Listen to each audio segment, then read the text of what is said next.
relationship. And I've always thought that the figures simply don't bear that out in any respect. Because of me, it was because I think the Chinese buy what they want at the best price they can get for it. Mm-hmm. And if they can get a better price by people thinking they have to give China favors, then they'll go on feeding that sentiment. But it's a combination, I think, of people still giving China or the Chinese Communist Party the sort of mandate of heaven when it comes to doing international business with them.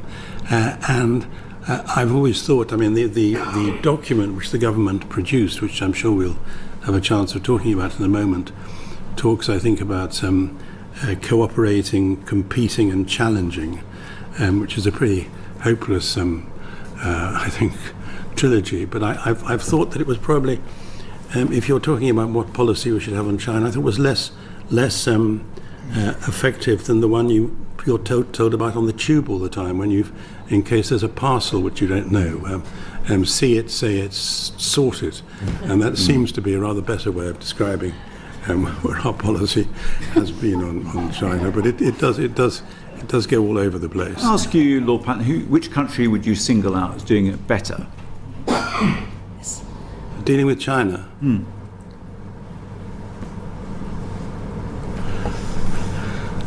I think the Germans have done pretty well. It's very difficult now to compare us with any European countries, because we don't anymore have this strength of the European partnership behind us. But I think the Canadians have, just as they've done with Trump, with the President of the United States, I think they've also done pretty well with China. I think if one was being cynical, the country which would say it had done best in its relations with China would be Russia. They've got China helping to arm it in the war in Ukraine, and the Chinese buy huge amounts of oil and other minerals from Russia at prices which are probably fair on both sides. But nevertheless, I think the Russians have managed that relationship, despite the history of their relationship down the years, with tremendous anxieties about the border in Siberia. Okay. Nigel Inkster.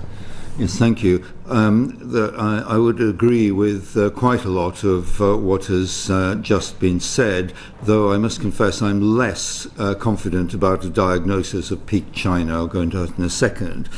I think in terms of UK's relationship with China, we've probably not been very good at going back to first principles and looking in a clear-eyed way at the nature of the Chinese state.